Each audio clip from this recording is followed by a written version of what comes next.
താൻ പിറന്നു വീണ വനത്തിൽ തന്നെ ഒരുപാട് വർഷങ്ങൾക്കിപ്പുറം അഗ്നിയാൽ വെന്തുവെണ്ണീറായി പിന്നീട് ദൈവക്കരുവായി മാറിയ ഒരു കർഷകനുണ്ടായിരുന്നു ഇങ്ങ് വടക്കേ മലബാറിൽ. അതെ, വടക്കൻ്റെ സ്വന്തം കേളൻ, കണ്ടനാർ കേളൻ.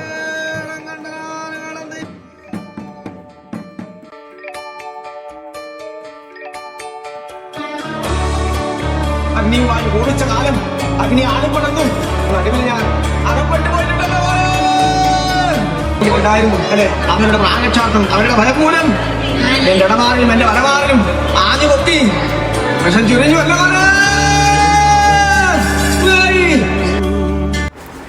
കണ്ണൂർ ജില്ലയിലെ പയ്യന്നൂരിനടുത്ത് രാമന്തളിയിലെ കുന്നരു എന്ന പ്രദേശത്ത് ഭൂപ്രഭുവായിരുന്ന മേലേടത്ത് ചക്കി എന്ന സ്ത്രീക്ക് തൻ്റെ സ്ഥലമായ വയനാട്ടിലെ പൂമ്പുനം എന്ന കാട്ടിൽ വെച്ച് ഒരു അനാഥ ബാലനെ കളഞ്ഞു കിട്ടുന്നു.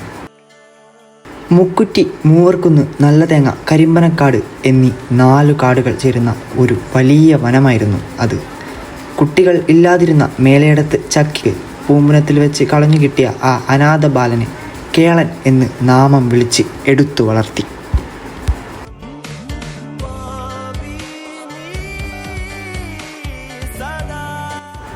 സ്വന്തം മകനെ പരിചരിക്കുന്നത് പോലെ അവനെ ആ അമ്മ വളർത്തി വലുതാക്കി ഒരു ആരോഗ്യവാനായ കർഷകനാക്കി മാറ്റുകയും പണിയെടുക്കാനുള്ള ആയുധങ്ങൾ അവൾ അവന് സമ്മാനിക്കുകയും ചെയ്തു.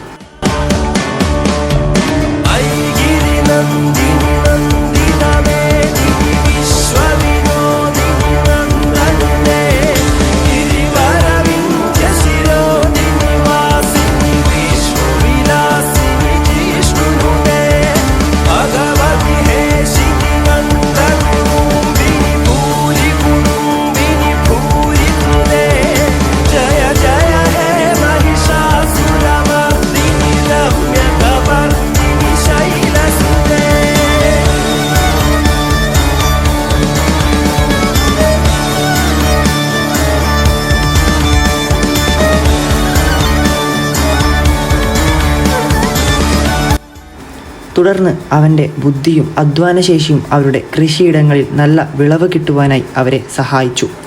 ഒരുപാട് നാളുകൾക്ക് ശേഷം വയനാട്ടിലെ പൂമ്പുനം എന്ന വനവും കൃഷിയോഗ്യമാക്കുവാനായി ചക്കിയമ്മ കേളനോട് ആവശ്യപ്പെട്ടു. അമ്മയുടെ വാക്കുകൾ അനുസരിച്ച് കേളൻ 4 കാടുകൾ ചേരുന്ന പൂമ്പനം വെട്ടിത്തെളിക്കാൻ പണിയായുധങ്ങളും തൻ്റെ വില്ലുവും ശരവും എടുത്ത് പുറപ്പെട്ടു. പോകുമ്പോൾ ചക്കിയമ്മയുടെ പടിഞ്ഞാറ്റിക്കകത്ത് വച്ചിരുന്ന മുക്കുറ്റിക്കള്ളും 3 റാക്കും ആവോളം കുടിച്ച് വഴിയിൽ വച്ച് കുടിക്കാൻ 1 കുറ്റിക്കള്ള് കയ്യിലും മറ്റൊന്ന് മാറാപ്പിലുമായി കരുതി അവൻ യാത്ര തുടർന്നു. പൂമ്പുനത്തിലെത്തിയ കേളൻ ആദ്യം അവശേഷിച്ച കള്ള് കുടിച്ചു തീർത്തു. ശേഷം 4 കാടുകളും വെട്ടിത്തെളിക്കാൻ മദ്യലഹരിയാൽ തീരുമാനിച്ചു. എല്ലാം വെട്ടിത്തെളിച്ചപ്പോഴും 4ാം കാട്ടിലെ നെല്ലിമരം മാത്രം വെട്ടാൻ അവൻ്റെ കൈകൾ വിറച്ചു. മദ്യലഹരിയിലായിരുന്ന കേളൻ ആദ്യം തന്നെ 2 വനങ്ങളിലെ 4 ഭാഗങ്ങളിലും തീവച്ച് അതിസാഹസികമായി പുറത്തുചാടി. ഇതിൽ ആനന്ദം കണ്ടെത്തിയ കേളൻ 3ാം വനത്തിലും സമാനമായ രീതി പിന്തുടർന്നു. ഒടുവിൽ അവൻ ആ നെല്ലിമരം മാത്രം അവശേഷിക്കുന്ന 4ാം കാടിന് തീവച്ചപ്പോൾ പെറ്റമ്മക്ക് നൊന്തതിനു തുല്യം എന്ന പോലെ വായുവും അഗ്നിയും ഒരുമിച്ച് കോപിച്ചു. അഗ്നി കേളന് ചാടിക്കടക്കാവുന്നതിലും അപ്പുറമായി മാറി. ലഹരിയുടെ കെട്ടഴിഞ്ഞ കേളൻ ഭയന്നുറച്ചു. തൻ്റെ ജീവൻ രക്ഷിക്കുവാനായി വെട്ടാൻ ബാക്കി വെച്ച നെല്ലിമരത്തിൽ അയാൾ പാഞ്ഞു കയറി. പക്ഷേ അവിടെയാകട്ടെ കേളനേക്കാൾ ഭയപ്പെട്ടു കഴിഞ്ഞ കാളിയെന്നും കരിവേലയെന്നും പേരുള്ള 2 സർപ്പങ്ങൾ കേളൻ്റെ ഇടതുമാറിലും വലതുമാറിലും കൊത്തി വിഷം ചൊരിഞ്ഞു. മൂവരും അഗ്നിയിൽ വീണ് വെന്ത് വെണ്ണീറായി. കുറച്ചു സമയങ്ങൾക്ക് ശേഷം അതുവഴി പതിവ് നായാട്ട് കഴിഞ്ഞു വന്ന വയനാട്ടുകുലവൻ മാറിൽ നാഗങ്ങളുമായി വെന്ത് വെണ്ണീറായ മൃതദേഹം കണ്ടു. മൃതദേഹത്തിൽ വില്ല് വെച്ചടിച്ചപ്പോൾ വെണ്ണീറിന് ജീവൻ വരികയും കുലവൻ്റെ പിൻകാല പിടിച്ച് കേളൻ ഉയർത്തെഴുന്നേൽക്കുകയും ചെയ്തു. ഞാൻ കണ്ടതുകൊണ്ട് നീ ഇനി മുതൽ കണ്ടനാർ കേളൻ എന്നറിയപ്പെടുമെന്നും കുലവൻ കേളനോട് പറഞ്ഞു.